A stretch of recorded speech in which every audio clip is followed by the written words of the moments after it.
baik secara daring dalam acara webinar series kedua LPPM dengan tema Transformasi Digital Masa Depan dengan Digital Marketing dan Blockchain Teknologi.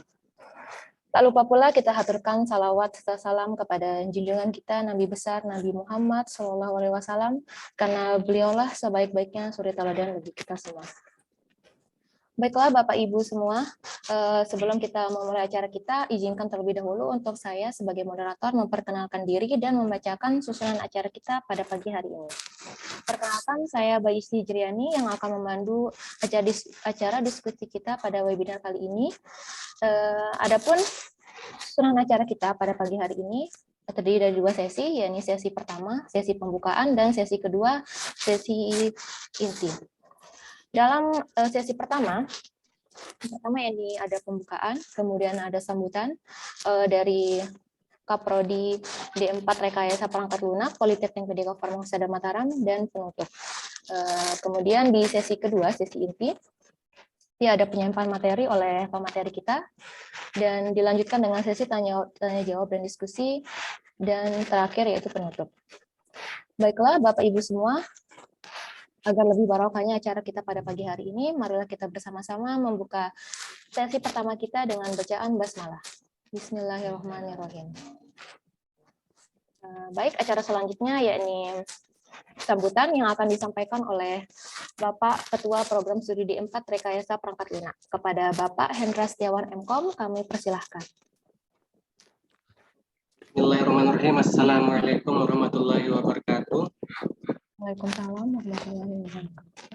Yang kami hormati Bapak Direktur Politeknik Medika Farmahusada Mataram, Dr. Samsuri Ansyah, MM, MKes. Yang kami hormati Wakil Direktur 1, Wakil Direktur 2, dan Wakil Direktur 3 Politeknik Medika Farmahusada Mataram. Yang kami hormati Bapak Ibu Kaprodi Politeknik Medika Farmahusada Mataram.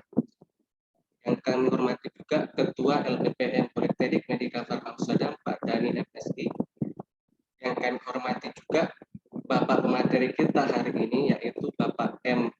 Hasan Amir Hussein, SKOM, sebagai pelaku dan praktisi di bidang digital marketing dan technopreneurship yang sangat aktif sampai saat ini. Dan yang terakhir yang tidak kalah juga kami hormati pula adalah semua peserta webinar yang tadi disebutkan topik dan temanya adalah transformasi digital masa depan dengan digital marketing dan blockchain teknologi. Marilah mungkin untuk pertama-tama marilah kita ucapkan puja dan puji syukur kita kepada Tuhan yang Maha Kuasa yang memberikan kita kesempatan pada pagi hari ini untuk berkumpul, berdiskusi, dan bertukar ilmu dan pengetahuan. Jujur saja sebenarnya seminar kita hari ini adalah hasil dari kerjasama LPPM Politeknik Medika Farmahusada dan Prodi D4 Rekayasa Perangkat Lunak yang sebenarnya juga merupakan salah satu dari wujud dan personifikasi dari 4 target minimal kita sebagai Prodi D4 Rekayasa Perangkat Lunak ini. Target atau goal secara spesifik ini apa? Webinar ini sebenarnya adalah salah satu cara kami sebagai Prodi D4 Rekayasa Perangkat Lunak itu untuk mendekatkan kita ke goal kita, yaitu yang pertama kami sebagai Prodi itu menginginkan agar mahasiswa kami nanti jika lulus itu mahir dan mampu memiliki pengetahuan tentang digital marketing, tentang technopreneurship, tentang bagaimana caranya mereka itu sebagai individual yang intelektual ya, mereka mampu untuk independen, survive, thriving, dan berkembang di masa informasi digital saat ini. Selain mungkin target target yang tadi, target sebenarnya masih banyak sekali targetnya, tapi ya untuk target kami sebagai baby step atau tahap pertama sebelum kita melangkah jauh, target yang kedua adalah kami ingin menghasilkan mahasiswa-mahasiswa yang lulus, yang mampu, yang mahir, yang handal dalam pemrograman, baik itu dalam web, baik itu dalam desktop, baik itu juga dalam mobile. Yang ketiga, jika misalnya pemrograman mereka susah, dari teknopreneurship juga tidak ada minatnya, nah, kami mengharapkan mahasiswa itu juga kita arahkan mereka itu bisa mahir dalam teknologi jaringan komputer. Nah, untuk target yang ini kita juga sudah ada komunikasi ya dengan Kominfo kita di Mataram itu, bahwa mereka itu mereka itu sebisa mungkin agar mahasiswa-mahasiswa kami ini, mahasiswa-mahasiswa kita itu kita arahkan ke jaringan komputer dulu, kata mereka. Karena dari perwakilannya kemarin mengatakan bahwa mereka itu sangat kurang untuk saat ini ahli-ahlinya mereka sebagai ahli teknologi jaringan komputer. Nah, mungkin yang terakhir, jika target yang 3 tadi tidak tercapai ya, target terakhir itu adalah sebisa mungkin kita arahkan mahasiswa kita itu mahir di teknologi komputer grafis gitu. Ini yang paling terakhir sebenarnya. Syukurnya adalah sebagai sebagai Politeknik Medika Farmahusada Mataram ini sudah memiliki sumber daya yang mencukupi untuk mencapai target-target di atas, seperti misalnya fasilitas kelas dan laboratorium komputer yang lengkap, software yang sudah ada, perpustakaan dan e-library yang juga lengkap, serta dosen-dosen yang merupakan praktisi dari semua target-target di atas. Nah, kami harapkan dengan terlaksananya seminar ini, teman-teman peserta, baik yang merupakan mahasiswa, dosen, pihak akademisi dan praktisi, serta pihak umum, bisa mendapatkan tambahan ilmu pengetahuan dan pemahaman tentang apa sih digital marketing ini. Nah, untuk menghemat waktu, saya tutup dulu sambutan saya kali ini dengan ucapan dan ajakan, marilah kita bersama-sama belajar dan berdiskusi tentang ilmu pengetahuan dan teknologi digital terkini. Assalamualaikum warahmatullahi wabarakatuh. Waalaikumsalam warahmatullahi wabarakatuh. Terima kasih kepada Bapak Hendra Setiawan Mkom. Selanjutnya yakni sambutan yang akan disampaikan oleh Bapak Direktur Politeknik Medika Farmahusada Mataram. Kepada Bapak Dr. Samsuri Ansyah MMKes, kami persilahkan.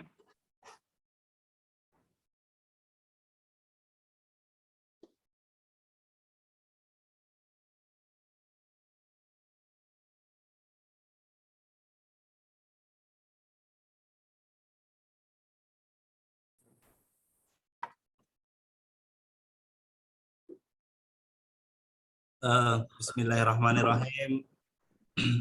Assalamualaikum warahmatullahi wabarakatuh. Waalaikumsalam warahmatullahi wabarakatuh. Selamat pagi dan salam sejahtera untuk kita semua. Yang saya hormati Ketua Program Studi Sarjana Terapan Rekayasa Perangkat Lunak. Yang saya hormati Bapak Ibu dosen di lingkup RPL dan seluruh peserta yang berkesempatan hadir pada pagi hari ini. Puji syukur kehadirat Allah Subhanahu wa taala, Tuhan yang Maha Esa, karena pada pagi hari ini kita sama-sama bisa berdiskusi, bertemu dalam suatu acara yang sangat menarik. Dari sisi temanya luar biasa, transformasi digital masa depan dengan digital marketing dan blockchain technology. Nah, Bapak Ibu yang saya hormati, tentu program studi rekayasa perangkat lunak memang pakemnya ini Pak Hasan dan Pak Hendra ya untuk mengelola transformasi digital ini. Dengan harapan ke depan mahasiswa-mahasiswa kita bisa menjelma menjadi para software engineer ya, yang handal nanti, software engineer technologist. Nah, ini harapan kita ke depan. Kita tahu bahwa prospek atau prospek kerja daripada program-program RPL ini tidak bisa lagi dianggap sepele, karena memang bisa kita bayangkan suatu hari nanti ketika anak-anak kita menjadi seorang mobile computing, ya kan, software engineer atau programmer, terus bisa menjadi seorang developer IT, atau bahkan bisa menjadi IT konsultan. Itu menjadi mimpi kita ke depan. Lalu harapan saya kepada teman-teman di Prodi RPL tetap berbesar hati untuk menangani mahasiswa-mahasiswa. Harap maklum kalau di tahun-tahun perdana, Pak Hendra, Pak Hasan, itu sudah biasa. Lambat laun nanti kita akan bisa sama-sama menikmati prodi ini menjadi prodi yang besar. Mohon maaf, ini kameranya saya baru bisa buka. Bapak Ibu yang saya banggakan semuanya, atas nama Politeknik saya merasa senang karena program studi RPL sudah mulai bisa mengembangkan sayapnya di kegiatan-kegiatan akademis seperti ini. Harapan ke depannya tentu ini harus diteruskan, ditingkatkan kembali supaya akademik atmosfer di lingkungan Politeknik Medika Farma Husada Mataram ini terus menggeliat dan bisa menjadi salah satu bagian terpenting dalam proses pendidikan di Politeknik Medika Farma Husada Mataram. Demikian, terima kasih yang bisa saya sampaikan kepada seluruh panitia. Selamat berwebinar. Semoga apapun yang menjadi hasil kegiatan pada pagi hari ini dapat bermanfaat untuk kita semua. Dan selamat menjalankan ibadah puasa buat Bapak Ibu yang menjalankannya. Terima kasih. Assalamualaikum warahmatullahi wabarakatuh. Waalaikumsalam warahmatullahi wabarakatuh. Terima kasih kepada Bapak Dr. Samsul Ansah MMMKes. Baik, Bapak Ibu sekalian, dengan berakhirnya sambutan tadi, berakhir pula sesi pertama kita pada webinar kali ini. Marilah kita tutup sesi pertama kita dengan bacaan hamdalah. Alhamdulillahirrahmanirrahim. Baik, Bapak Ibu sekalian, sebelum kita lanjut ke sesi 2, kita akan break dulu selama 5 menit untuk persiapan sesi kedua. Terima kasih.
Oke, baik Bapak Ibu, selanjutnya kita akan menuju ke sesi 2, yaitu sesi inti.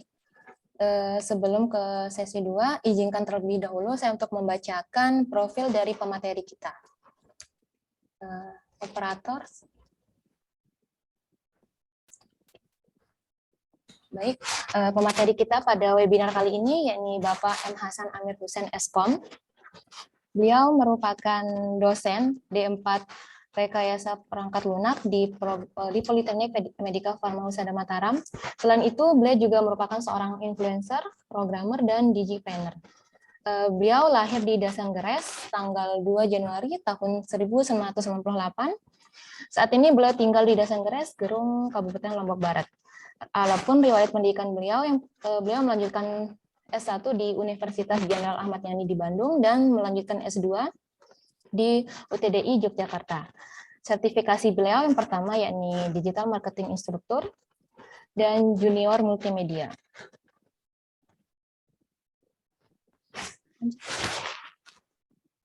Adapun riwayat pengalaman dan organisasi beliau sangat banyak. Salah satunya yakni beliau menjadi instruktur bisnis digital di P4M Mataram. Dan riwayat organisasi beliau yang pertama Lombok Blockchain Society, kemudian Gerakan Masyarakat Wirausaha, dan startup di lomboktraveler.com. Baik Bapak Ibu sekalian, marilah kita sambut bersama-sama pemateri kita pada webinar kali ini, Bapak M. Hasan Amir Hussein, Eskom NTI. Halo Bapak Hasan.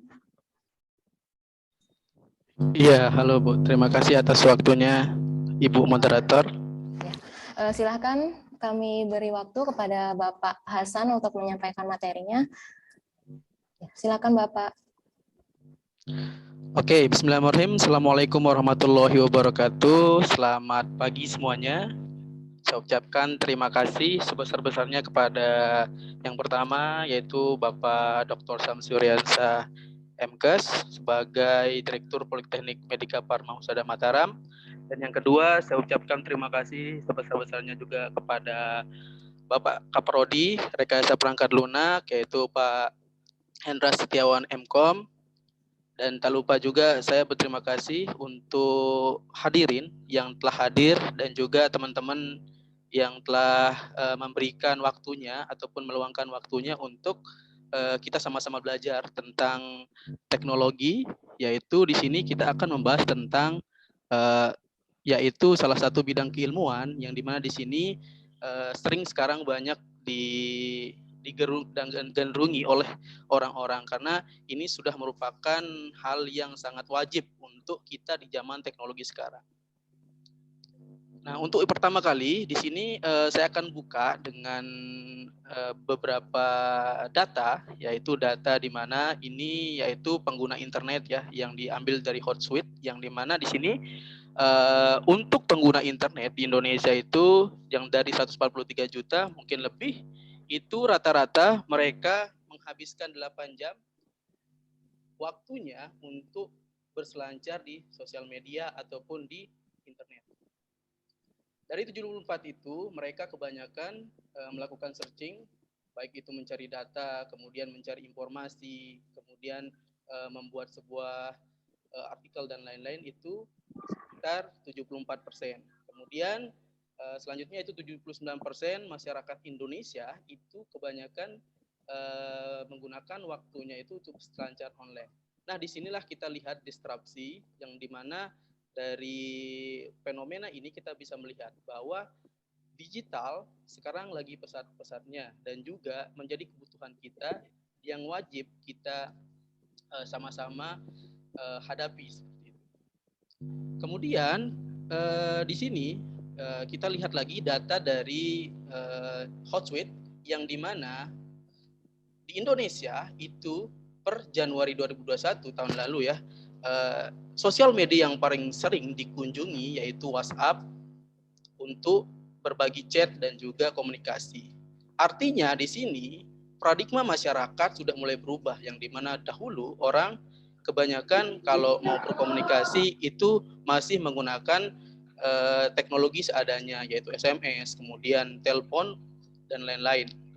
Tapi sekarang sudah berubah paradigma masyarakat, yaitu dengan adanya disrupsi teknologi besar-besaran, yaitu ketika pandemi dan lain-lain.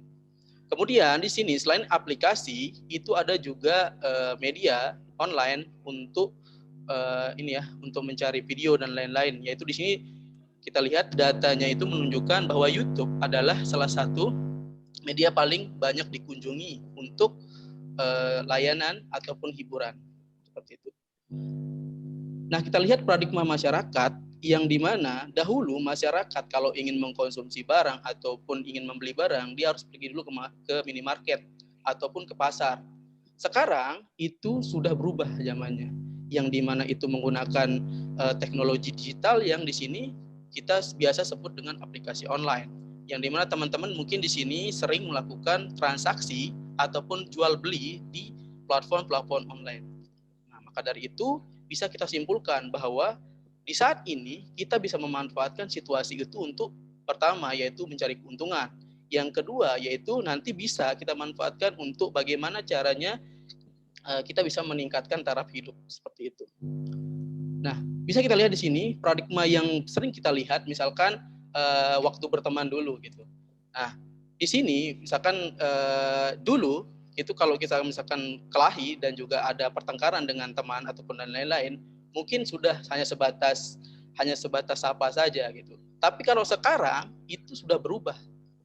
Jadi bisa nanti kalau sudah berkelahi ataupun ada cekcok, nah selain kita berputus untuk komunikasi di sini, medianya juga berputus gitu. Contoh seperti misalkan kalau ada percekcokan antara teman, kita blokir IG, kemudian blokir misalkan Facebook dan lain-lain. Nah, itu menandakan bahwa paradigma masyarakat yang dimana sekarang sudah ketergantungan dengan teknologi.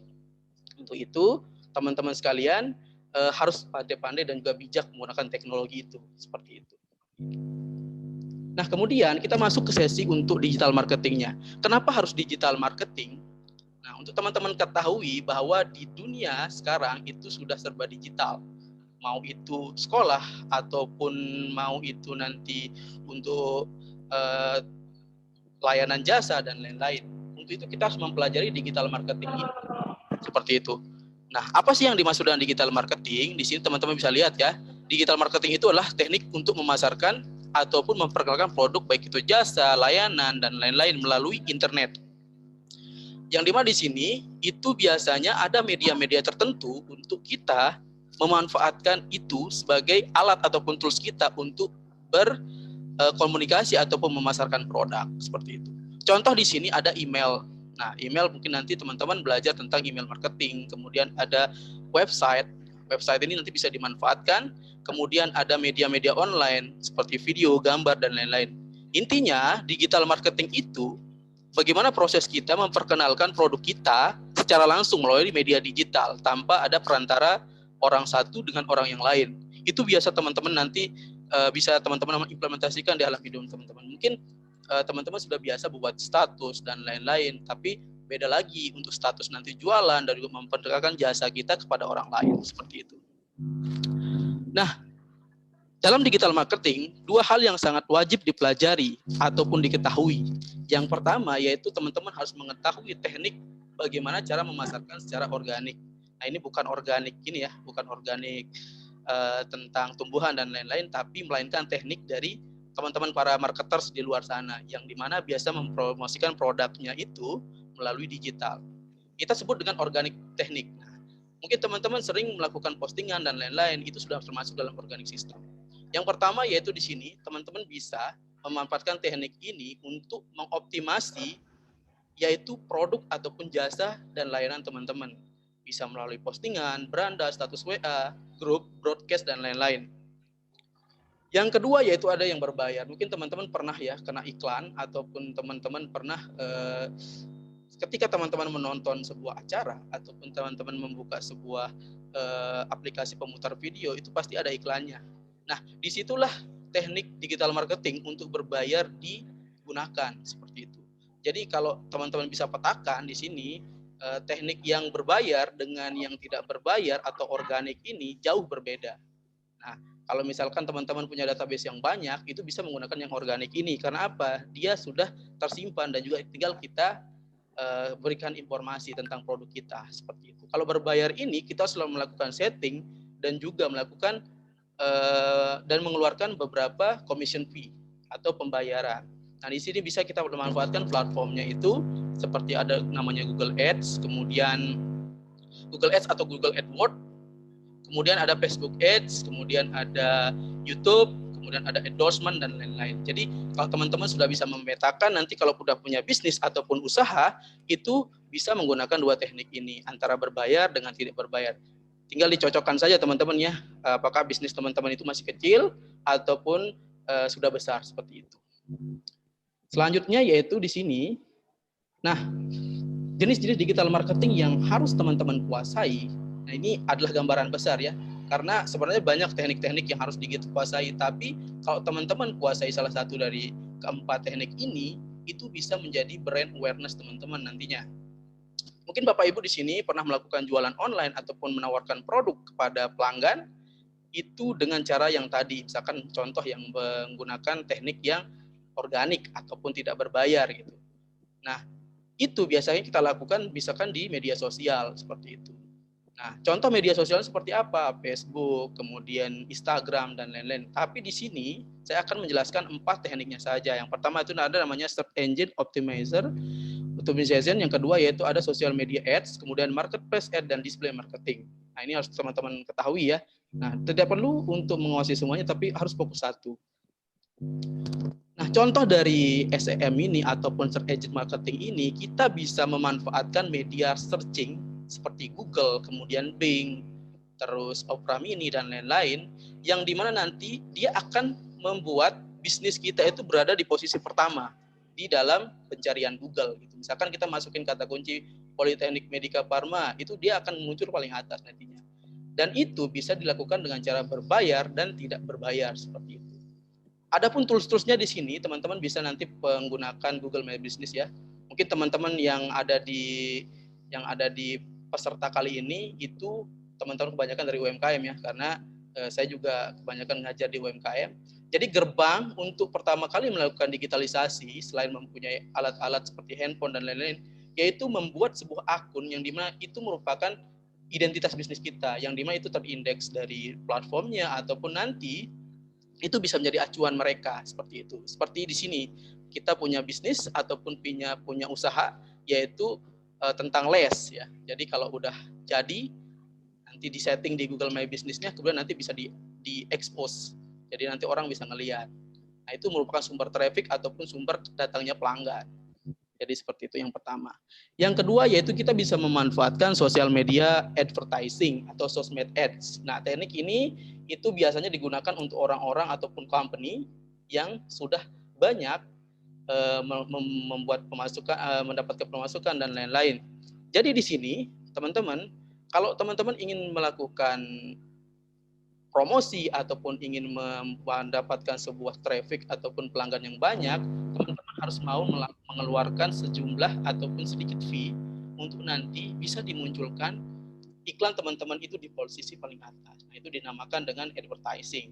Jadi advertising itu tidak hanya melulu tentang bagaimana kita mempromosikan ataupun memposting postingan kita setiap hari, tapi advertising itu adalah bagaimana cara kita membuat sebuah strategi pemasaran digital ataupun bagaimana cara kita membuat produk kita terkenal seperti itu. Selanjutnya yaitu di sini, mungkin teman-teman di sini kebanyakan itu sekarang atau di era saat ini belanja dengan media platform marketplace.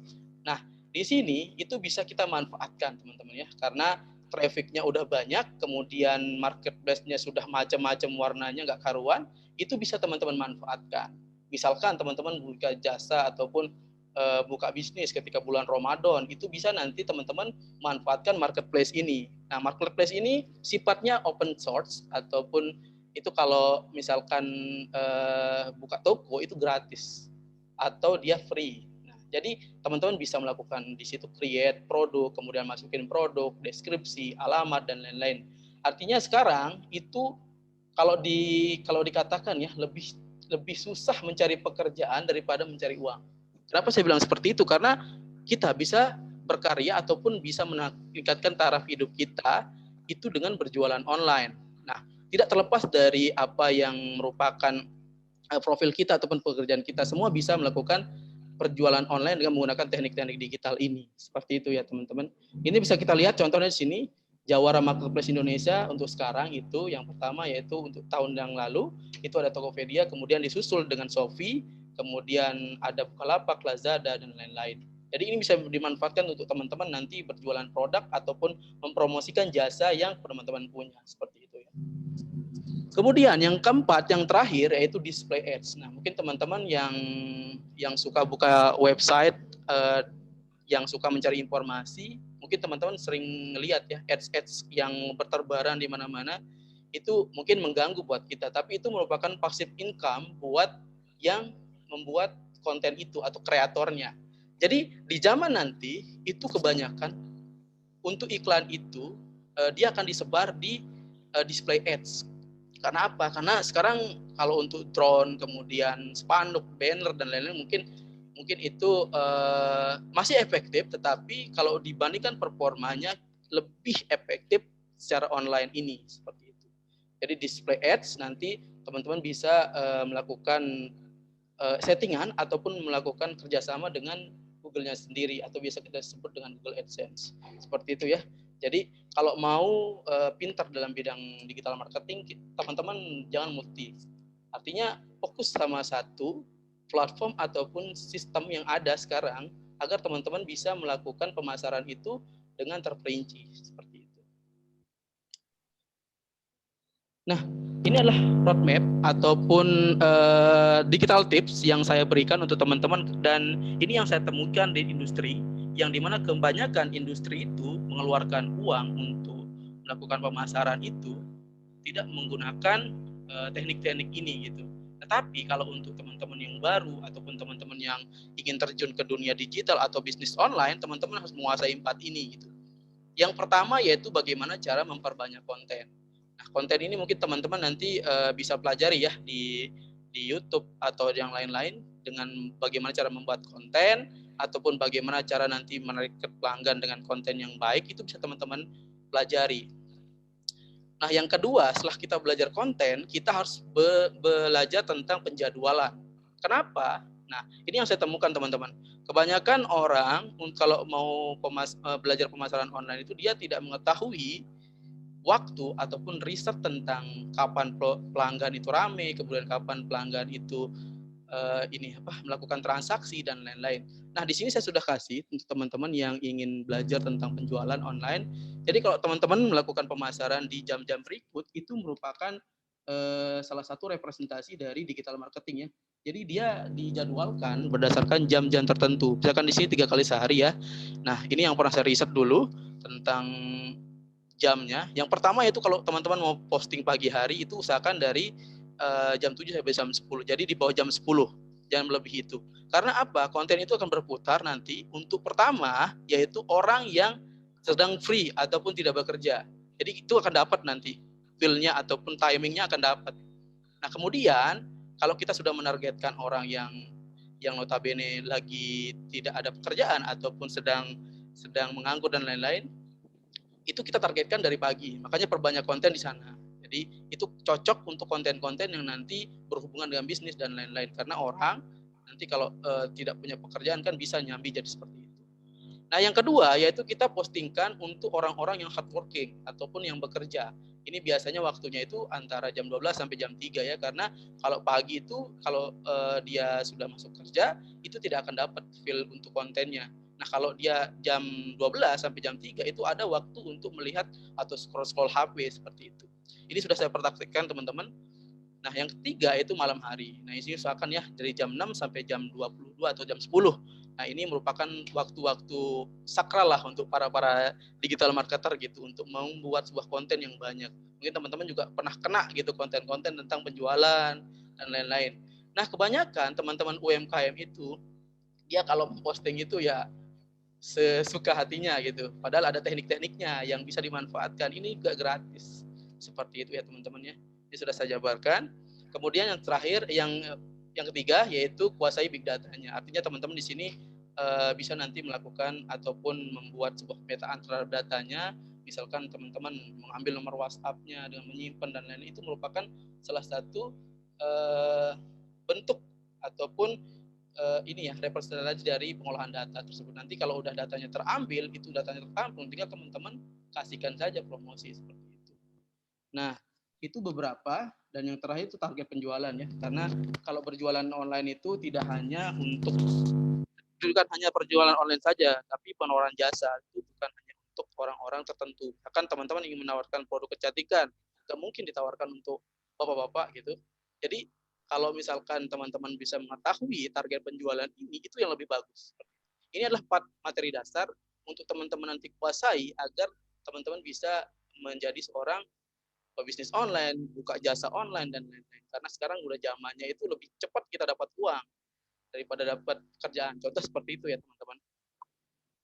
Oke, selanjutnya yaitu, nah berbicara tentang beberapa hal yang tadi, nah di sini waktunya kita mengetahui bahwa di masa depan banyak sekali teknik-teknik pemasaran digital yang bisa kita kuasai dan kita bisa ketahui gitu. Mungkin teman-teman di sini pernah melihat ya bahwa orang bersosial media ataupun mengiklankan produknya menggunakan misalkan menggunakan media berbayar dan lain-lain, tapi nanti itu akan berubah jauh signifikan. Yang pertama di sini digital marketing masa depan itu ada namanya AI marketing atau artificial intelligence marketing, yaitu kecerdasan buatan. Yang dimana di situ nanti orang-orang bakalan beriklan dengan data yang sudah diolah sedemikian rupa, kemudian akan diberikan kepada mesin pintar. Yang dimana mesin pintar itu nanti bisa menargetkan dia mau masuk kemana, kemudian produknya ini apa, kemudian segmen pasarnya apa. Jadi nanti di masa depan pemasaran ini sangat banyak digunakan. Tetapi kabar kurang mengenakannya ini pasti nanti untuk pertama-tama ya dia bakalan mahal harganya. Seperti itu. Nah, yang kedua yaitu ada namanya bot market.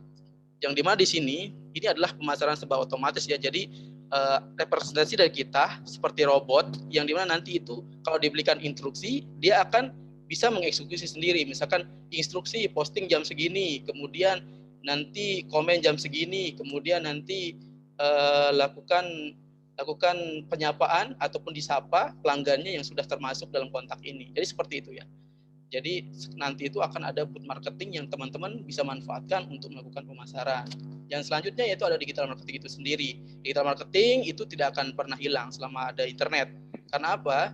Karena di situ merupakan ujung tombak dari pemasaran itu. Jadi booth marketing, AI marketing nanti jalan di situ. Jadi kalau ada penyatuan antara 1 dan 2 itu, AI marketing dan digital marketing itu hasilnya itu insya Allah bakalan lebih bagus gitu. Kemudian di sini ada yang terbaru sekarang. Ada namanya metaverse marketing. Nah, ini metaverse ini akan kita bahas nanti di blockchain, yang dimana metaverse ini adalah representasi dari dunia nyata, yang dimana nanti teman-teman bisa melakukan pengiklanan di setiap lokasi-lokasi tertentu gitu. Seperti misalkan banner. Nah, mungkin teman-teman punya ataupun pernah melihat banner-banner yang di samping jalan. Nah, itu nanti bannernya itu sambil jalan itu direpresentasikan ke dunia online ataupun dunia digital seperti itu.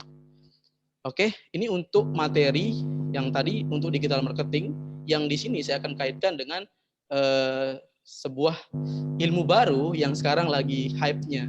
Mungkin ini adalah ilmu lama ya, tapi yang kita baru ketahui gitu. Nah, di sini ada teknologi blockchain, teman-teman ya. Mungkin teman-teman bertanya gitu, apa sih blockchain itu? Apakah dia sejenis jaringan ataupun apa gitu? Nah, mungkin teman-teman di sini saya jelaskan sedikit bahwa kalau teman-teman lihat pemetaannya, yaitu blockchain ini, kalau dilihat dari kata block dan chain, itu berarti block itu suatu lokasi yang dimana di situ terdapat data dan lain-lain. Chain adalah sebuah penghubung ataupun rantai dari sebuah data itu. Jadi nanti di masa depan ataupun kita berbicara sekarang lah yang sudah terrealisasi, blockchain itu bisa menghubungkan antara satu orang dengan orang yang lain tanpa terbatas dengan ruang dan waktu. Artinya kita dapat berkomunikasi secara real tapi tidak nyata dengan menggunakan teknologi ini. Kita lihat terlebih dahulu yaitu pengertiannya. Jadi di sini blockchain itu biasa disebut yaitu buku besar yang terdistribusi. Artinya kita punya catatan ataupun buku itu terdistribusi. Terdistribusinya di mana? Di jaringan itu sendiri. Jadi di sini bisa kita lihat blok dan rantai itu konteksnya itu sebenarnya itu sebuah informasi. Nah, yang di mana di sini basis datanya itu bersifat publik. Kenapa bisa bersifat publik? Karena bisa disambungkan end to end antara saya dengan dia seperti itu. Jadi kalau ibaratkan blockchain ini adalah penyambung antara komunikasi satu orang dengan satu orang yang lainnya, tidak terbatas ataupun tidak tergantung dengan aplikasi ataupun orang ketiga seperti itu. Itu mungkin nanti teman-teman harus baca referensinya lebih banyak ya. Mungkin di sini saya sebagai praktisi yang telah terjun di dunia ini ingin menyampaikan sedikit tentang gambaran besar tentang blockchain itu. Mungkin nanti untuk sejarah dan lain-lain mungkin teman-teman bisa cari di di referensi-referensi yang ada seperti itu. Nah, teman-teman, di blockchain itu ada dua komponen besar. Yang pertama yaitu blockchain itu sendiri sebagai tempat ataupun jalur untuk berkomunikasi ataupun untuk distribusi data. Kemudian ada cryptocurrency. Apa sih bedanya blockchain dengan cryptocurrency? Nah, blockchain itu adalah teknologi. Nah, seperti yang kita bilang tadi ya, teknologi digital yang dimana dia terhubung dengan kriptografi. Mungkin kalau teman-teman tahu kriptografi ya, itu kayak penyandian ataupun penyamaran terhadap huruf ataupun angka yang ada. Nah, jadi blockchain ini dia itu dienkrip dengan menggunakan kriptografi, yang dimana di sini dia tidak terlepas dari cryptocurrency dan Bitcoin. Nah, mungkin teman-teman pernah dengar Bitcoin ya. Mungkin di sini ya Bitcoin itu scam, kemudian Bitcoin itu Indra Kents dan lain-lain. Sebenarnya bukan ya. Karena di sini kalau kita ketahui blockchain ini atau Bitcoin ini itu merupakan data yang terdistribusi. Mungkin nanti saya akan jelaskan lebih rinci lagi.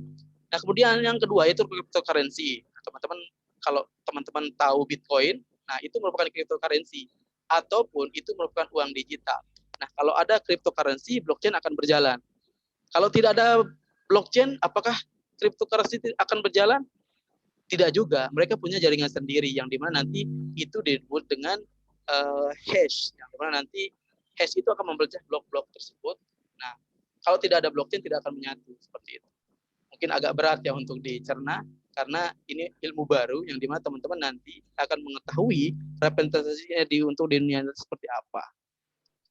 Nah, kemudian di sini di blockchain itu ibaratkan bahwa di sini kita punya big data dan juga blockchain ya. Kita akan petakan dan juga membedakan antara dua ini. Yang pertama yaitu misalkan di sini saya punya sistem yang merepresentasikan big data. Mungkin teman-teman sudah tahu ya, sekarang lagi ribut tentang big data. Itu misalkan Pak Menko Luhut itu tidak mau membuka data seperti itu, ataupun tidak mau memberikan informasi tentang big data dan lain-lain. Itu contoh adanya sekarang. Kemudian di sini ada sistem dengan blockchain. Artinya kalau kita lihat data yang berbentuk sentral itu merupakan representasi dari big data. Kalau desentral itu representasi dari blockchain. Artinya teman-teman nanti di era big data itu akan berubah eranya dengan era blockchain ataupun era data terdistribusi. Jadi kalau kita ibaratkan kalau misalkan data terdistribusi sentralisasi ini atau datanya itu terfokus kepada satu penyimpanan, itu dia akan gampang dihack apabila dia mengetahui sistemnya itu terpusat seperti itu. Kalau misalkan pusat sistemnya dirusak, otomatis semua data ini bakalan rusak seperti itu. Jadi itu ya perbedaan big data dengan blockchain ini. Jadi kalau blockchain ini dia itu datanya itu tersambung kemana-mana, tidak ada data pusat seperti ini. Makanya disebut dengan desentralisasi. Artinya di situ teman-teman nanti bisa melihat gitu representasinya di dunia nyata itu seperti apa, kemudian sistemnya seperti apa, dan nanti eranya akan berubah dari big data ke desentralisasi. Itu ya untuk yang sudah saya teliti ataupun sudah saya cari informasinya sewaktu saya meneliti tentang blockchain ini. Kemudian teman-teman di sini perlu diketahui. Nah, kenapa harus blockchain? Karena di sini kita melihat yaitu versinya gitu. Nah, di blockchain itu kita sudah masuk sekarang ke versi web 3.0. Nah, apa web 3.0 ini? Oke, kita masuk dulu ke website 1.0 dulu ya, teman-teman. Mungkin dahulu ataupun waktu yang lampau itu misalkan teman-teman pernah membuka jaring searching yaitu Google, MSN dan Yahoo. Itu misalkan di tahun 2000 itu masih berupa website seperti ini. Jadi website 1.0. Dia hanya bisa melakukan read saja. Jadi kita tidak bisa membaca, tidak bisa menulis ataupun tidak bisa membuat konten itu selain desentral ini ataupun orang yang menulisnya seperti itu. Jadi ini masih desentral ya. Jadi ini tidak bisa kita rubah. Ini hanya bisa kita read saja, tapi bisa dirubah oleh orang yang membuat itu. Kita masuk ke zaman web 2.0. Ini adalah zaman web yang dimana sekarang kita ada. Ya, bisa kita lihat sekarang ada TikTok, kemudian ada Facebook, kemudian ada WhatsApp dan lain-lain. Ini adalah web 2.1 yang dimana data kita itu terpusat dari satu penyimpanan atau penyimpanan desentral. Mungkin maksud saya penyimpanan sentral yang dimana nanti mungkin teman-teman bisa melihat ya bahwa kalau kita mau membuka sebuah ataupun membuat sebuah akun harus berdaftar dulu ataupun nanti harus melengkapi data dulu. Nah, ini merupakan representasi dari sentral data itu. Nah, ini adalah data yang gampang sekali dihack. Jadi kalau satu yang kehack semuanya bisa berantakan seperti itu. Tetapi zaman sekarang kita sudah masuk ke data yang ataupun website yang 3.0. Nah, ini adalah era kejayaan blockchain nanti, yang dimana di situ data kita tersentral, yang dimana itu hanya diketahui oleh kita saja datanya tersebut. Mungkin penjelasannya teman-teman bisa lihat di YouTube ataupun yang lain-lain. Intinya kalau desentral ini kita tidak terikat sama siapapun. Hacker kalau melakukan pengambilan data ataupun menjual data kita itu bisa terdeteksi siapa yang ngambil, kemudian siapa yang distribusi data kita, itu bisa kita tahu. Jadi di desentral ini walaupun dia terbuka, walaupun dia misalkan bisa tampil, tapi itu menggunakan enkrip kode. Mungkin teman-teman belum mengetahui ya enkrip kode seperti apa, tapi di sini data kita itu bentuknya desentral. Seperti itu. Kemudian cara blockchain itu seperti apa? Cara menggunakan dan kerja-kerjanya. Itu yang pertama, yaitu teman-teman di sini bisa melihat ya. Proses pertamanya itu misalkan di sini. Nah, orang melakukan pengajuan permohonan terhadap data ataupun transaksinya. Nah, di sini itu ibaratkan kita punya 3 aktor. Yang pertama yaitu kita sebagai orang yang create data, kemudian yang kedua yaitu penambang. Mungkin penambang teman-teman tahu ya, orang yang nambang blockchain, orang yang menambang Bitcoin itu penghasilannya sampai ratusan juta ataupun miliaran, itu fungsinya itu di sini gitu. Dia itu akan melakukan pencatatan terhadap data-data kita gitu. Jadi di blockchain itu ada namanya Bitcoin, yang dimana Bitcoin ini akan berjalan apabila orang sudah mendapatkan ataupun membantu data itu ditambang seperti itu. Jadi kalau misalkan di sini teman-teman nanti membuat sebuah katakanlah membuat sebuah akun ataupun memasukkan sebuah cryptocurrency. Nah, di sini para penambang ini dia akan mendapatkan commission fee, yang dimana nanti penambang ini dia akan melakukan lanjutan dari data kita itu dimasukkan ke blok-blok. Jadi jasanya ini, yang penambang ini disebut dengan gas fee. Nanti itu yang didapat oleh penambang. Jadi kalau tidak heran sekarang itu banyak banyak orang-orang yang membeli VC ataupun CPU rakitan itu guna untuk menambang Bitcoin itu. Jadi mungkin teman-teman nanti cari di referensinya di internet. Jadi Bitcoin itu diciptakan itu 21 juta. Sekarang sisanya itu 30% dari itu. Jadi semakin kecil Bitcoin itu, semakin habis, itu dia nanti akan semakin mahal harganya. Makanya mungkin dulu teman-teman pernah melihat gitu, misalkan orang kaya mendadak gara-gara Bitcoin, itulah representasinya. Jadi dia melakukan penambangan di sini, kemudian dia mempunyai aset, nanti asetnya itu dimasukkan ke smart contract namanya. Jadi inilah cara kerjanya yang sederhana. Mungkin nanti teman-teman bisa cari referensinya seperti itu. Jadi blockchain itu kerjanya seperti itu. Nah, kemudian dia diaplikasikan ataupun digunakan itu di bidang ataupun jenis apa gitu. Nah, teman-teman bisa lihat di sini. Jadi blockchain itu bisa diterapkan di pertama yaitu digital IDs. Ataupun teman-teman nanti punya ID card masing-masing ya. Jadi sekali kita membuat blok ataupun membuat kontrak di blockchain, itu tidak akan bisa dihapus. Nah, itu yang merupakan representasi dari blockchain itu sendiri. Jadi kalau kita mau ngedit ataupun mau hapus tidak bisa. Nah, maka dari itu bisa diterapkan di digital IDs. Nah, jadi orang ini misalkan profilnya seperti ini, kemudian kerjaannya seperti ini, kemudian dia pernah mencari rumah sakit dan lain-lain. Nah, itu nanti akan terekam di sini. Jadi nanti kalau misalkan ada, mohon maaf ya, ada orang tersebut melakukan kriminalisasi, kemudian ada orang itu melakukan kejahatan, itu akan gampang diindeks, akan cepat dapat diketahui. Karena apa? Karena dia mempunyai data di blockchain itu gitu. Jadi itu gambaran sederhananya. Kemudian, nah ini yang sering sekarang diterapkan di dunia yang sekarang yang dengan menggunakan sistem blockchain ini di real estate. Mungkin teman-teman pernah membeli sebuah properti yang dimana di situ kita diberikan AJB, akta jual beli ataupun sertifikat. Nah, kalau penerapannya di blockchain, Artinya nanti di blockchain itu dibuatan smart contract namanya, yang dimana smart contract itu adalah penandaan, itu tidak bisa dihapus, tidak bisa diubah.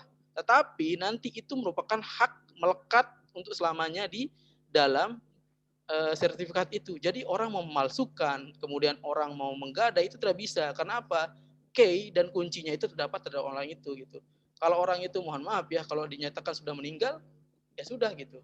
Kalau dia masih punya akun dan juga key lah disebutnya itu atau kuncinya, itu bisa diwariskan nantinya. Tapi kalau sudah meninggal kemudian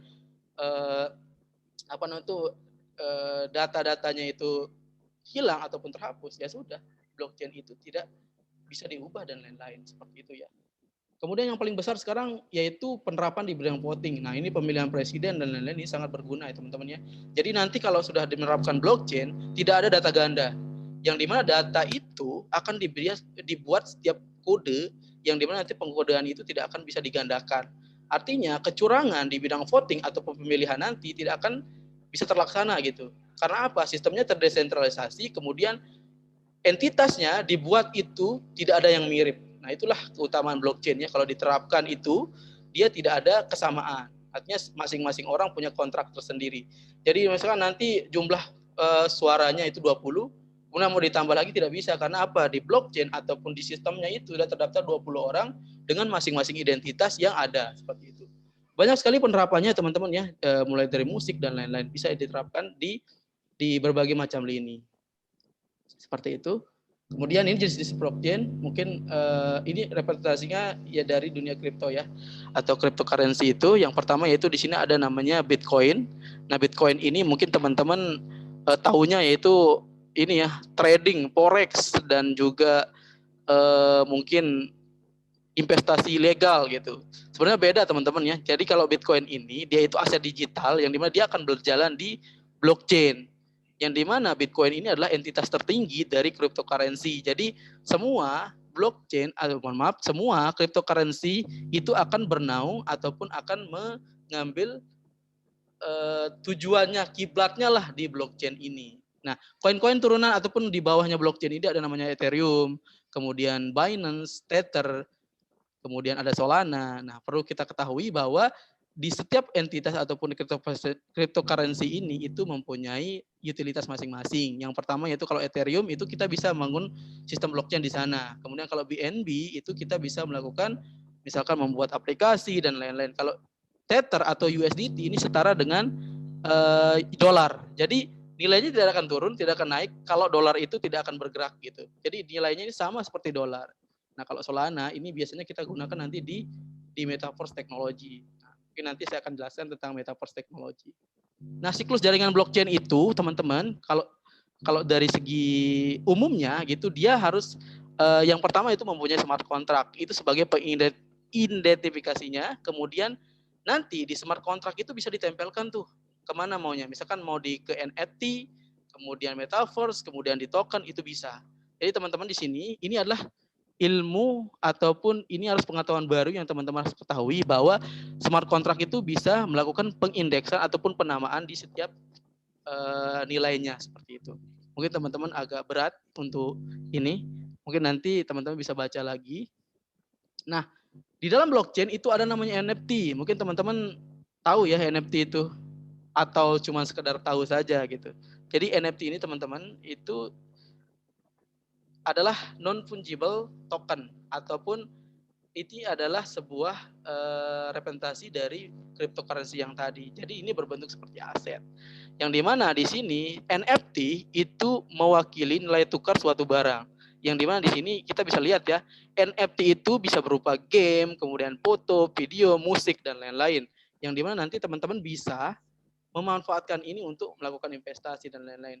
Wah, berarti itu, misalkan ada yang bertanya nih, wah mungkin itu investasi ilegal, mungkin itu investasi bodong. Tidak teman-teman, karena NFT ini merupakan aset digital yang dimana dia ditandain ataupun diikat dengan smart contract. Jadi nanti di NFT ini kita bisa menjual, kemudian kita bisa membeli, kita bisa melakukan paten dan lain-lain. Nah, inilah dunia baru yang dimana ini nanti menjadi representasi untuk kemajuan teknologi. Dan juga ini sangat berdampak besar kepada teman-teman kreator dan juga kepada teman-teman yang memiliki kekayaan intelektual seperti itu. Mungkin teman-teman pernah lihat orang ini ya. Nah, ini namanya Mas Ghazali. Mungkin teman-teman bisa melihat yaitu beritanya di mana-mana gitu bahwa Ghazali ini itu kaya gara-gara NFT. Nah, sekarang di sini ada pemberitaannya, itu dia mendadak kaya dapat miliaran rupiah dari foto selfie. Fotonya saja itu. Kenapa? Padahal foto itu bisa di-download kan? Foto itu bisa diperbanyak dan lain-lain. Tapi yang membedakan dari fotonya tersebut, di situ tertanam teknologi blockchain dan juga cryptocurrency. Yang dimana penamaan dan pengindeksannya itu dia menggunakan smart contract. Jadi sesuatu yang di smart contract ataupun sesuatu yang ditempelin ataupun diikat dengan smart contract bisa berjalan di jaringan blockchain yang dimana nanti dia itu berupa aset. Nah, jadi kalau kita lihat di sini, dia misalkan satu fotonya itu harganya yang tadi ya Ethereum, misalkan Ethereum itu harganya 0,1, nah itu setara dengan misalkan 10 juta. Nah, jadi satu fotonya dia itu seharga 10 juta gitu. Nah, bisa kan digandakan fotonya? Bisa, tapi tidak ada nilainya nanti kalau dia diperjualbelikan di jaringan blockchain ataupun nanti diperjualbelikan di dunia kripto. Jadi sebenarnya teman-teman di sini itu bisa membuat sebuah NFT baik itu untuk diri sendiri ataupun nanti bisa untuk menyimpan data dan lain-lain. Jadi Mas Ghazali ini itu dia mendapatkan uang gara-gara dia mempunyai sistem itu gitu. Dia foto setiap hari kemudian dia tempelkan smart contract ataupun blockchain di foto-fotonya itu. Itu adalah pengertian singkatnya ya. Ya setelah gambaran umumnya bagaimana dia mendapatkan uang. Jadi dia itu jual di marketplace, ada namanya marketplace untuk berjualan NFT itu namanya itu OpenSea. Jadi dia jual fotonya dia, kemudian dia setiap foto itu diberikan penandaan dengan smart contract itu. Jadi mungkin teman-teman bertanya kenapa bisa laku? Karena di situ orang melihat di dalam smart contract-nya Mas Ghazali ini pasti bakal naik nanti. Karena apa? Dia merupakan aset yang dimana itu bisa nanti dilakukan staking ya. Jadi fotonya ini nanti dijual belikan di marketplace itu, kemudian nanti bisa didapatkan income. Jadi dia itu bentuknya seperti multi level gitu. Jadi walaupun dijual sama orang lain, fotonya itu sekali, nanti jual lagi, tetap akan dapat commission fee gitu. Itu sistem blockchain. Makanya kalau kita sebut pentingan mana ataupun lebih aman mana big data dengan decentralized ataupun data terdistribusi, menurut saya itu lebih penting ataupun lebih aman data terdistribusi karena itu yang pegang itu kita sendiri yang punya kuncinya seperti itu ya. Nah, ini adalah siklusnya. Teman-teman bisa lihat di sini kalau fungible dan non fungible token. Nah, kalau dilihat dari jenisnya di sini ada data yang fungible dan non fungible. Yang dimana di sini kalau fungible itu bisa berupa emas, kemudian dan lain-lain gitu. Nah, di sini fungible dari kripto ataupun blockchain itu dia berbentuk koin. Jadi kalau misalkan dunia nyata itu yang fungible-nya itu berbentuk misalkan makanan ataupun emas, nah kalau di kripto itu dia berbentuk koin seperti itu. Nah, kalau misalkan di karya seni ataupun di suatu benda, kalau misalkan di kripto itu dia berbentuk rumah. Nah, kalau kalau di dunia nyata itu berbentuk rumah ataupun lukisan. Nah, kalau di dunia blockchain itu dia berbentuk NFT namanya. Nah, ini adalah contoh untuk penerapan NFT ya, yang dimana di sini ada NFT Syahrini ya, yang dimana di NFT Syahrini ini bisa laku harga $19. Karena apa? Yang pertama, dia akan ngelihat roadmap-nya. Nah, nanti NFT ini digunakan untuk apa? Kemudian nanti misalkan alur kerjanya seperti apa dan lain-lain. Nah, itu yang diinginkan oleh investor. Mungkin ini belum seberapa ya, karena banyak sekali orang-orang yang memanfaatkan NFT ini untuk mendapatkan kekayaan dengan menjualkan aset seperti ini. Nah, NFT itu berjalan seperti apa dan juga ekosistemnya itu seperti apa? Teman-teman bisa lihat di sini. Itu dia yang pertama yaitu NFT ini bisa teman-teman nanti koleksi baik itu berupa foto, gambar, musik dan lain-lain. Jadi kalau di dunia digital yang nanti itu mungkin kita satu orang harus punya satu NFT. Minimal muka kita lah itu yang di NFT-kan gitu seperti itu. Dan NFT ini bisa masuk ke banyak sektor. Yang pertama yaitu bisa masuk ke infrastruktur, kemudian art, metaverse, gaming, kemudian dompet digital, olahraga, kemudian ada di sini namanya DeFi, kemudian ada domain, games dan lain-lain. Jadi NFT itu harus dipunyai kita dari sekarang. Kenapa? Nanti kita akan lihat kegunaannya seperti apa. Oke, kita sekarang akan masuk ke pembahasan tentang metaverse atau dunia digital seperti itu. Mungkin teman-teman tahu ya, Facebook akhir-akhir ini dia mengeluarkan statement yang sangat menggemparkan. Orang bilang bahwa dia mimpi di siang bolong, ataupun orang mengira bahwa ini tidak akan mungkin terlaksana, tapi secara garis besar ataupun fakta itu bisa terlaksana. Jadi di sini di blockchain itu bisa berjalan jaringan metaverse. Nah, jaringan metaverse ini apa? Metaverse adalah ruang virtual yang dimana di sini itu bisa digunakan untuk berbagai macam kepentingan. Sederhananya gini, metaverse itu adalah dunia yang mirip dengan dunia digital, yang mirip dengan dunia asli. Jadi representasinya seperti itu. Yang dimana dia nanti akan berjalan di dalam blockchain karena dia distribusi. Nah, dia berjalan di blockchain yang dimana nanti dia itu akan terisi ataupun akan dioperasikan dengan ini. Nanti ada bangunan, kemudian avatar, kemudian ada nanti pengiklan yang saya tadi bilang, kemudian nanti ada kripto yang dimana di situ merupakan alat utama untuk melakukan transaksi di metaverse seperti itu. Nah, komponen dari metaverse ini itu yang pertama itu ada namanya jaringan internet. Mohon maaf, ada namanya virtual reality. Nah, virtual reality ini itu sejenis ini ya, VR, mungkin teman-teman bisa lihat ya. Jadi kalau kita mau masuk ke dunia blockchain ataupun metaverse itu harus kita punya VR. Ya, bisa di sini mungkin yang pernah saya gunakan itu ada namanya Oculus, yang dimana di situ itu bisa nanti memperlihatkan dunia digital itu seperti apa. Kita bisa belanja, kemudian kita bisa perkenalan dengan orang luar, kemudian kita bisa belajar, rapat, dan lain-lain. Jadi teknologinya nanti akan berubah seperti itu. Nah, di mana di sini itu bisa kita lihat entitasnya ya, ada virtual reality, kemudian augmented reality, kemudian artificial intelligence juga masuk, kemudian sosial ekonomi. Jadi nanti perubahan dari sistem digital itu akan dimulai dari sini, yaitu metaverse. Contoh dari metaverse itu seperti ini ya, teman-teman ya. Mungkin teman-teman mau lihat, boleh lihat di layar. Saya memberikan contoh dari simulasi metaverse ya.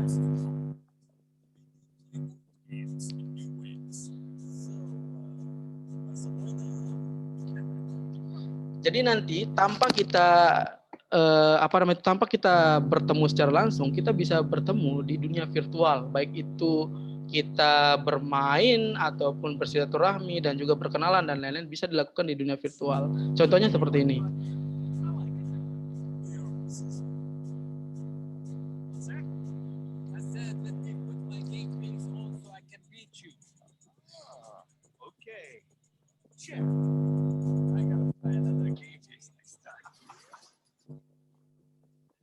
Nah, ini contohnya ya, kalau kita misalkan lihat nanti di masa depan itu kita bisa bermain, misalkan bermain bulu tangkis, bermain bola dengan teman-teman kita yang berada di luar daerah, luar negeri, dan lain-lain. Itu teknologinya nanti.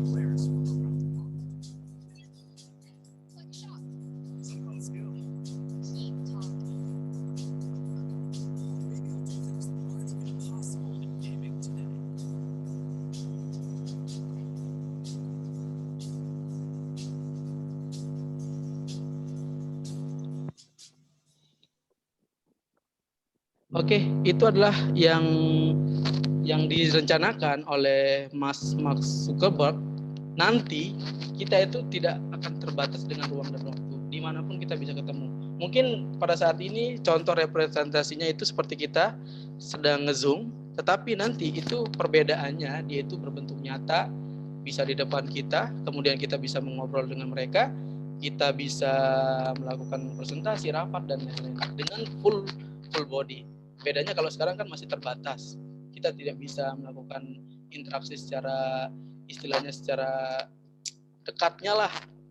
Jadi kalau misalkan di metaverse nanti kita bisa melakukan sesuatu yang tidak bisa dilakukan ketika kita menggunakan teknologi virtual seperti sekarang ini, seperti Zoom dan juga Google Meet dan lain-lain.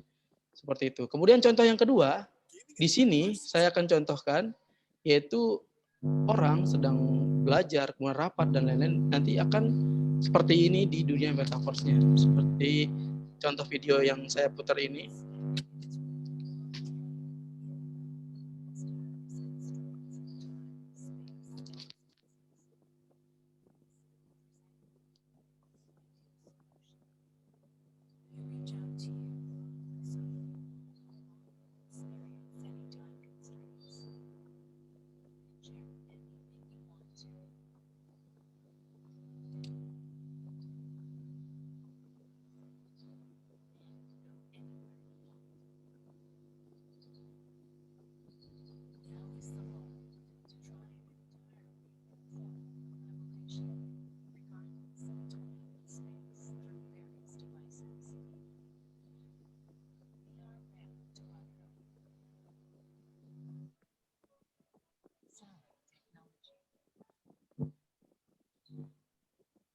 Mungkin itu ya penerapan dari metaverse. Nah, yang dimana metaverse ini nanti dia akan menghubungkan kita dengan orang-orang terjauh gitu, tetapi dalam bentuk nyata.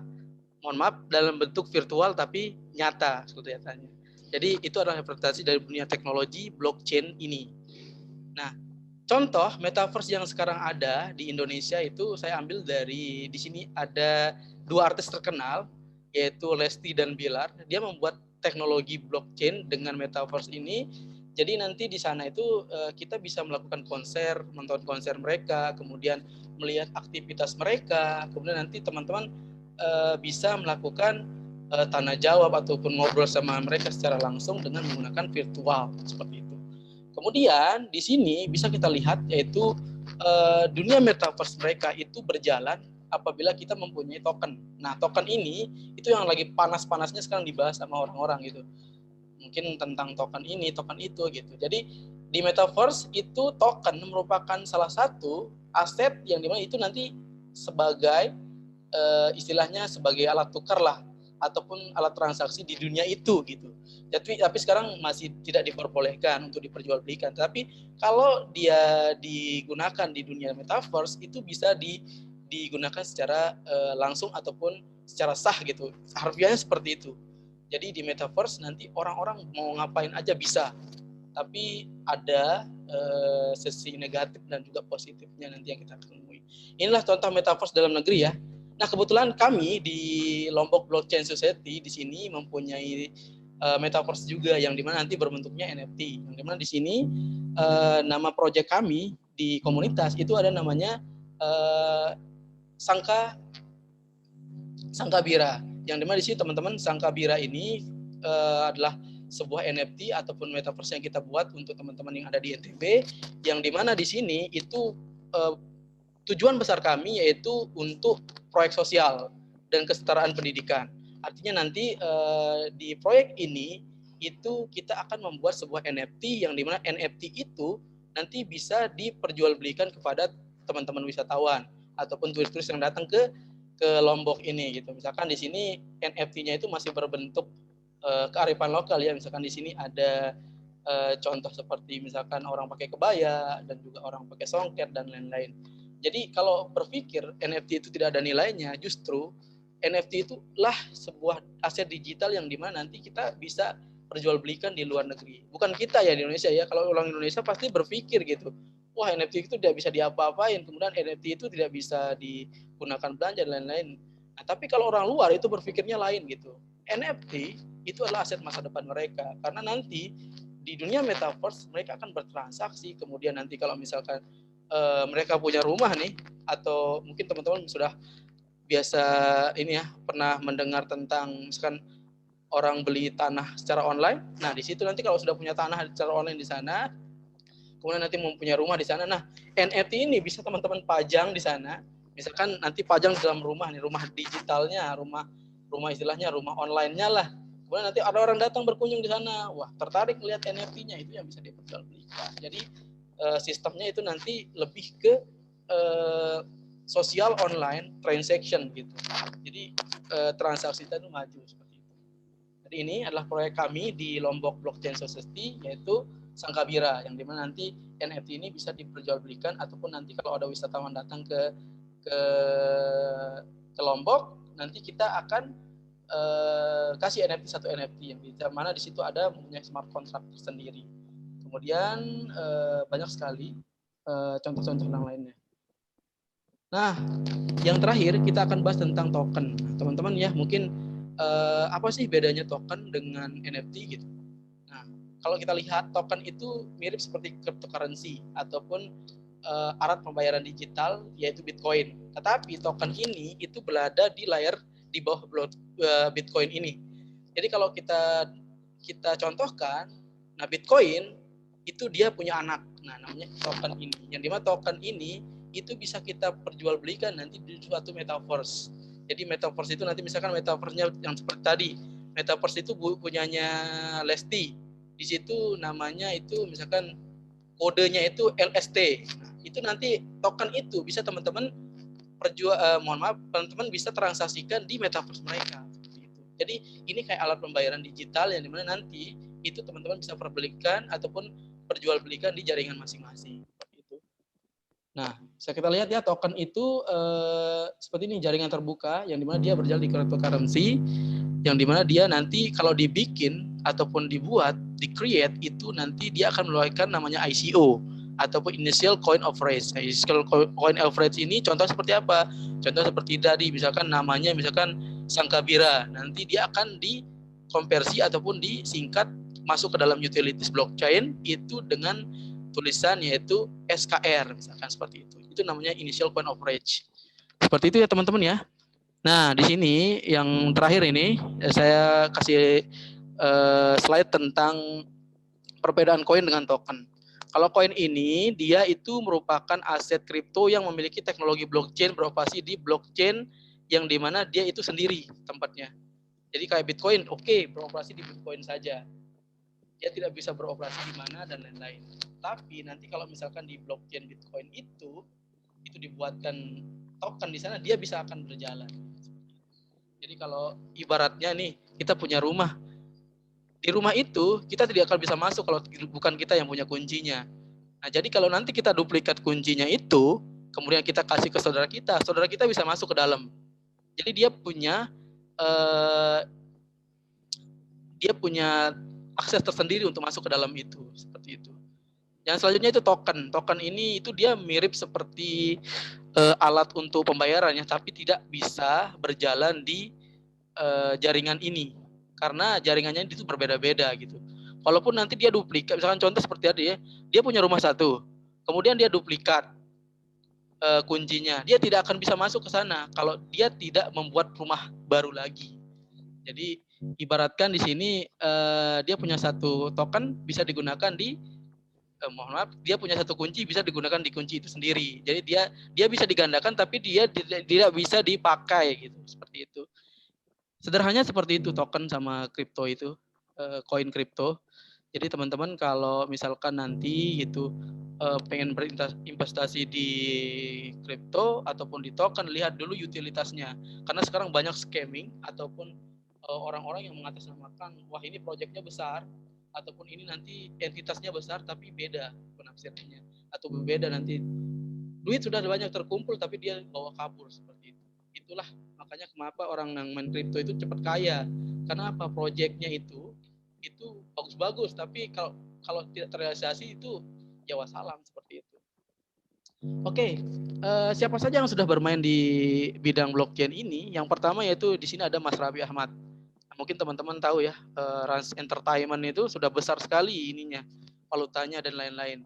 Nah, jadi Raffi Ahmad membuat metaverse dan juga token tersendiri. Jadi nanti kalau di metaverse beliau, Mas Raffi ini, dia mempunyai token, yang token ini bisa digunakan di metaverse mereka, yang dimana nanti sirkulasinya akan berada di sirkulasi itu saja. Misalkan VC Gamers Metaverse, kemudian dia punya token FG. Nah, token ini bisa digunakan di tempat dia saja, tapi tidak bisa digunakan di tempat lain seperti itu. Ini proyek Rans Entertainment ya, yang dimana di sini dia fokusnya ke PC gamers. Nah, jadi virtual reality ataupun metaverse untuk gamers. Jadi nanti di gamers itu bukan hanya main tembak-tembakan saja, dia juga bisa saling jambak nanti di situ. Jadi dia bisa saling berinteraksi, bisa saling bersatu, ataupun nanti bisa bermain bersama-sama gitu, seperti itu. Kemudian ini contoh-contoh artis-artis yang sudah bermain token. Nah, kemudian yang selanjutnya itu ada token ASICS. Nah, ini milik Anang Hermansyah ya.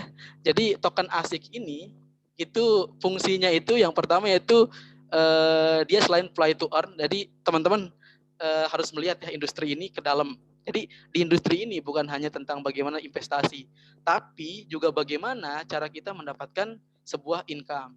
Jadi di blockchain itu bukan hanya tentang investasi saja lalu nilainya naik, tetapi di sini kita juga bisa melakukan ataupun mendapatkan income dengan banyak sekali cara. Yang pertama itu ada namanya play to earn atau bermain game dapat uang. Mungkin teman-teman pernah dengar ya, orang-orang yang dapat uang 20 juta, 50 juta, 100 juta per bulan gara-gara main game. Nah, disinilah representasinya gitu di metaverse ini ataupun di blockchain ini.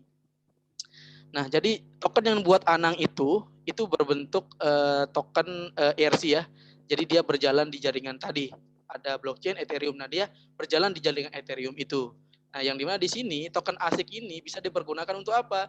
Nanti teman-teman kalau di metaverse-nya Anang itu ada konser, itu teman-teman bisa nonton dengan menggunakan token ini gitu. Tapi nyatanya sekarang ya mungkin kalau proyeknya yang terlalu cepat ya, mungkin terus tujuannya itu beda, itu agak-agak turun harganya sekarang. Makanya itu kalau kita mau bikin token itu harus banyak pertimbangan. Jadi mungkin kalau nanti teman-teman belum ngerti tentang token ini bisa di browsing lah untuk kegunaannya token, kemudian bagaimana cara menggunakan token itu. Oke, yang terakhir ini tokennya ini ya Wirda Mansur. Jadi tokennya Wirda Mansur ini namanya iCoin, yang dimana di sini iCoin itu merupakan proyek cryptocurrency yang dimana nanti orang-orang di sistem ekosistemnya dia ataupun di metaverse-nya dia itu bisa melakukan yaitu play to earn. Jadi main game dapat duit. Kemudian iMarket, berjual beli online. Jual beli online itu bukan yang dijual itu ini ya. Yang dijual itu bukan makanan dan lain, tapi NFT itu yang diperjualbelikan. Jadi seperti itu ya perbedaan Bitcoin, kemudian cryptocurrency, kemudian tadi ada metaverse, kemudian token. Mungkin sedikit pembahasan seperti itu. Ini adalah garis besarnya dan juga ini adalah materi besarnya tentang token. Itu blockchain maksud saya itu merupakan perantar bagi kita yang ingin mendalami bidang ini. Karena apa? 10 tahun kemudian tahun-tahun selanjutnya nanti teknologi ini yang akan maju dan juga yang akan menguasai industri dan juga bisa merubah industri-industri yang ada seperti itu. Oke, mungkin teman-teman untuk pembahasan kali ini mungkin cukup saya segini. Kalau nanti ada pertanyaan, kemudian ada yang ingin didiskusikan, boleh nanti kita buka beberapa pertanyaan seperti itu. Dan juga kalau teman-teman ingin belajar, nanti kita punya komunitas ada namanya, kalau untuk belajar digital marketing itu kami punya komunitas namanya Lombok Digital Media. Kemudian kalau untuk belajar blockchain itu kita punya komunitas namanya Lombok Blockchain Society. Mungkin seperti itu teman-teman, Bapak Ibu sekalian, tentang penjelasan blockchain yang secara garis umumnya gitu. Mungkin nanti teman-teman dapat suatu insight dan juga pengetahuan yang baru tentang blockchain ini. Mungkin saya serahkan kembali kepada moderator. Terima kasih.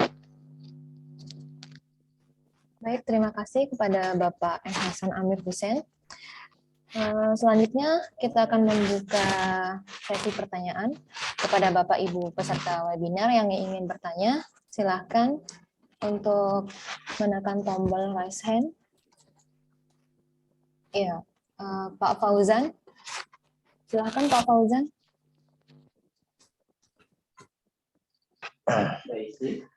Baik, terima kasih kepada moderator Mbak Isti ya. Assalamualaikum warahmatullahi wabarakatuh. Selamat pagi. Pemaparannya luar biasa dari Pak Hasan mengenai blockchain dan cryptocurrency yang luar biasa sekali ya. Jadi semua ini cryptocurrency terutama atau Bitcoin tidak terlepas dari seorang tokoh atau komunitas, kita tidak tahu dah siapa dia, yaitu Satoshi Nakamoto yang merupakan pencetus dari Bitcoin itu sendiri. Nah, akan tapi tadi di sana dipaparkan oleh Pak Hasan beberapa kelebihan-kelebihan dari cryptocurrency ini. Namun tidak dipaparkan sama sekali tentang kelemahan dari cryptocurrency ini sendiri. Terutama kita yang sudah mengenal istilah, mungkin Pak Hasan sebagai seorang programmer yang mampu membentuk suatu jaringan blockchain, ya, sangat paham tentang hal tersebut. Namun di kita sendiri yang sudah mengenal daripada cryptocurrency ini, dia memiliki beberapa kelemahan-kelemahan. Jadi misalnya seperti contohnya saja kita lihat, misal sebagai king of the cryptocurrency adalah Bitcoin, itu dipegang sama Satoshi Nakamoto seandainya, tapi kata seandainya ini sangat sulit terjadi. Seandainya pun itu dihabiskan uang itu akan lenyap gitu. Namun di sekian tahun ya, dari beberapa tahun udah berkembang, dia dari 2008 sampai sekarang kita lihat peningkatan harganya sangat luar biasa sekali. Akan tetapi dari harganya sangat fluktuatif juga. Ya, yang bisa jadi Anda hari ini mendapatkan 1 miliar, nanti sore jadi 100 juta. Itu kan. Itu bisa saja terjadi di cryptocurrency. Yang saya harapkan nanti mungkin di pemateri bisa memaparkan beberapa kekurangan dari cryptocurrency ini sendiri, sehingga nanti memungkinkan untuk tidak menjerumuskan beberapa teman-teman kita yang tertarik untuk terjun ke dunia cryptocurrency. Kemudian dari beberapa kelemahan dari beberapa perbedaan token dan lain sebagainya, seperti tadi, emang untuk beberapa orang yang saat ini sedang membangun atau membentuk sebuah kripto, membuat misalnya suatu token. Nah, itu nanti kita bisa melihat dia itu proyeknya bagus atau enggak, itu kita bisa mengukur. Tentu dari Bapak mungkin sebagai pengembang sudah tahu tuh di mana letak kelebihannya proyek saya ini, kemudian di mana letak kekurangannya. Nah, namun kita misalnya sebagai seorang investor, terutama beberapa investor nih yang sering merasa dirugikan gitu kan, itu cara mengukur sepak terjang atau bagaimana sih ke depannya kripto ini dari mana Pak secara sepintasnya, seperti itu. Seperti yang kita lihat sekarang ini misalnya dari Axis itu sendiri, kemudian yang tokennya anak Yusuf Mansur yang katanya mau to the moon namun nyatanya to the bone sampai jebol meja ke bawah. Itu kita lihat beberapa investornya itu mengalami melakukan keluhan ya. Sendiri yang tokennya punyanya Anang, yang sekarang itu sangat, mungkin Pak Hasan mau bilang mungkin token ini hampir scam, mungkin mau bilang gitu Pak Hasan, tapi enggak enak saja gitu kan. Namun hal ini perlu disampaikan untuk tidak bisa menjerumuskan nanti ke teman-teman kita yang mulai mau masuk ke cryptocurrency. Selanjutnya, nah, cara mengukur, inti pertanyaan saya di sini Pak, mungkin pertanyaan saya, cara kita mengukur secara sepintas, bagaimana sih proyek ini bagus atau enggak ke depannya. Cuman itu ya.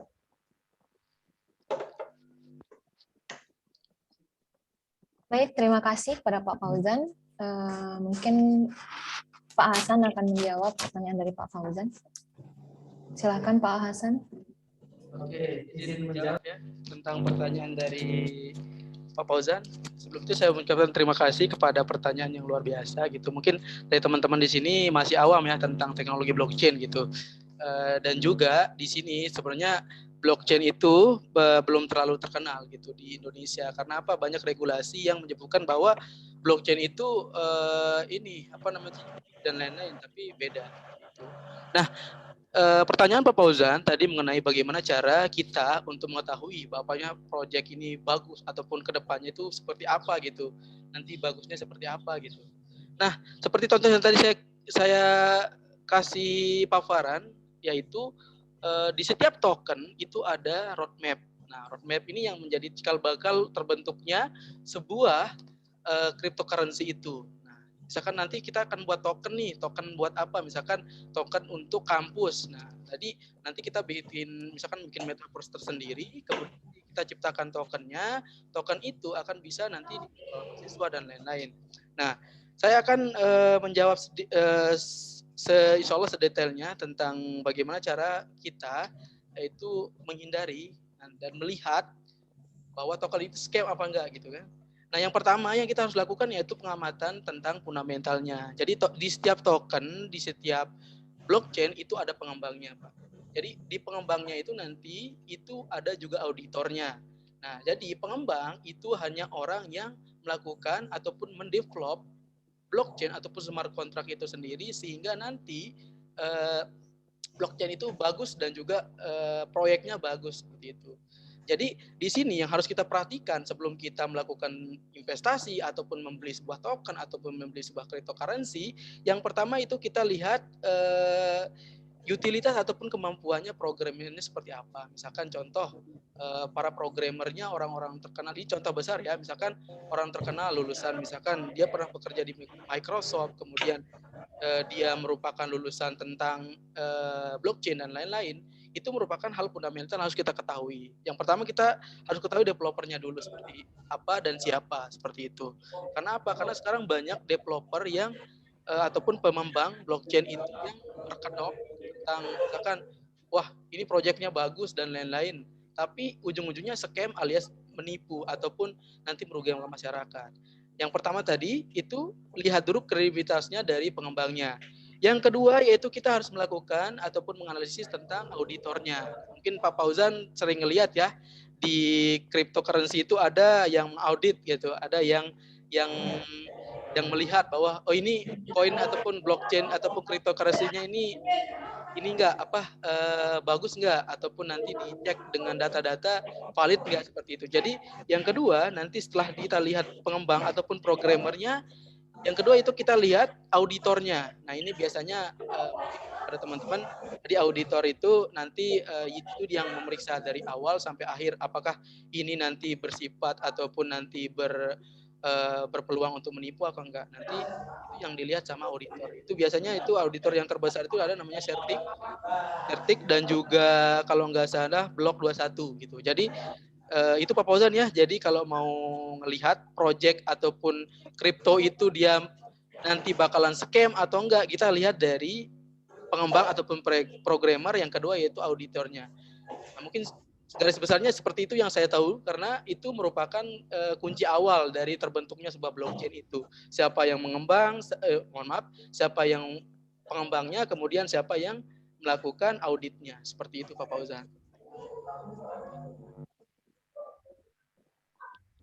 Gimana Pak Fauzan? Ya. Ada tambahan? Baik, terima kasih Pak Hasan. Moderator. Sudah jelas gimana Pak Fauzan? Sudah jelas ya untuk pemaparannya.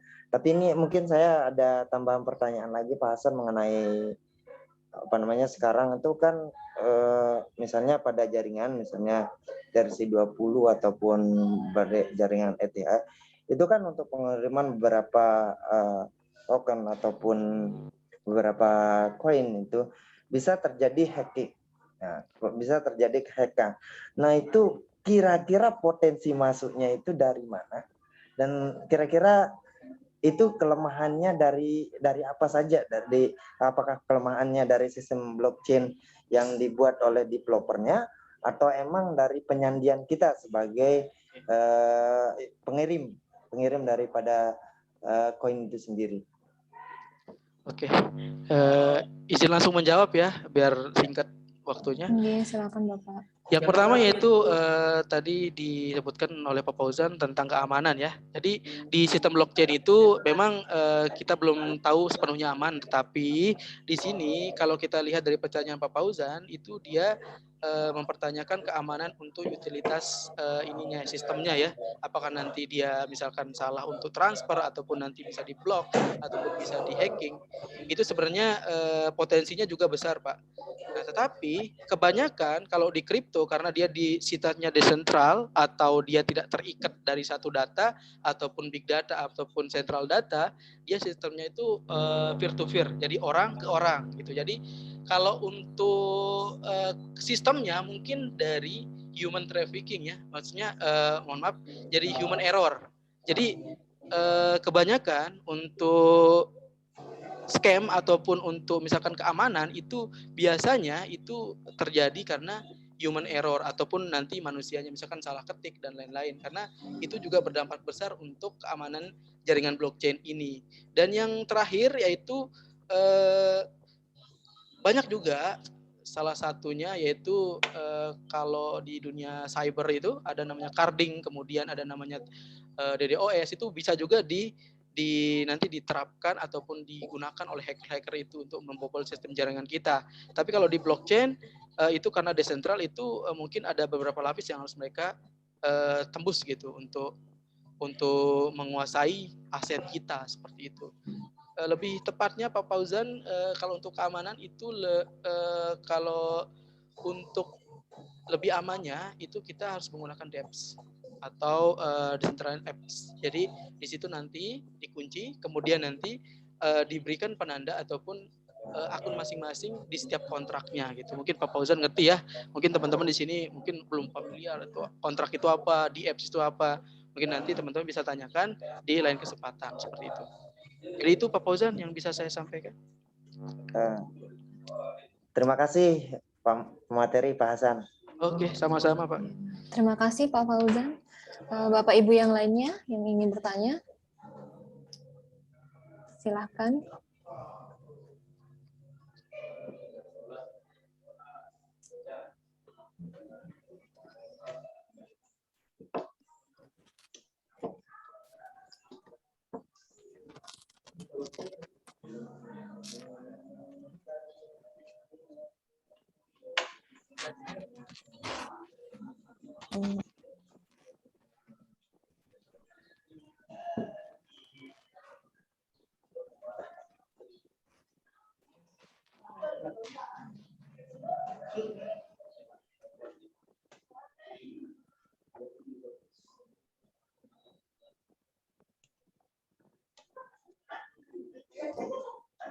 Silakan Bapak Ibu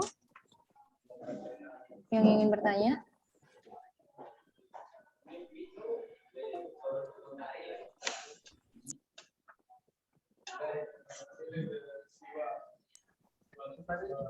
Baik Bapak Ibu, jika tidak ada yang bertanya, saya akan membacakan kesimpulan dari diskusi kita pada pagi hari ini.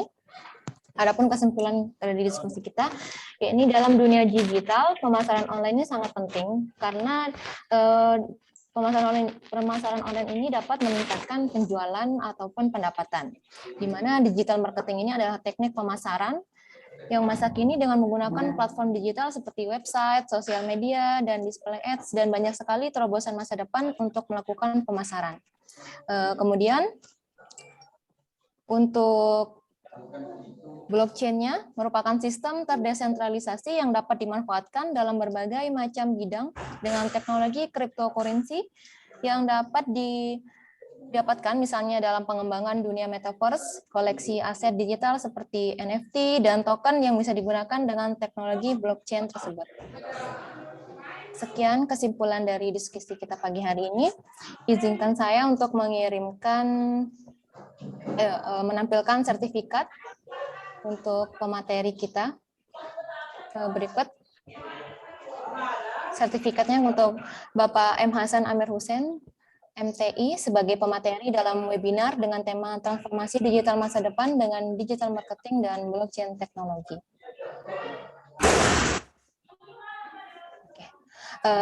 Bapak Ibu sekalian, sebelum kita tutup webinar kali ini,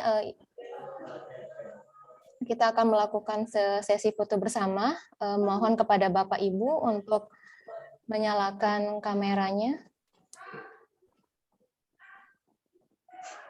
Keindahan.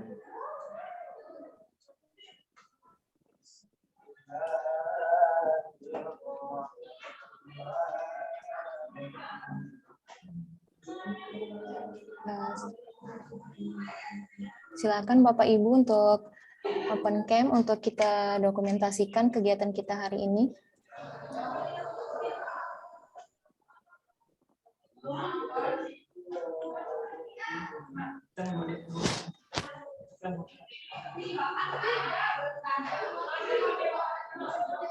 Oke, slide pertama. 1, 2, 3. Slide kedua. 1, 2, 3. Oke. Terima kasih kepada Bapak Ibu peserta webinar. Marilah kita tutup acara webinar kita pada pagi hari ini dengan sama-sama membaca basmalah. Alhamdulillah. Alhamdulillahirabbil alamin. Mohon maaf atas kesalahan dalam kegiatan kita pagi hari ini. Wabillahi taufiq wal hidayah. Wassalamualaikum warahmatullahi wabarakatuh.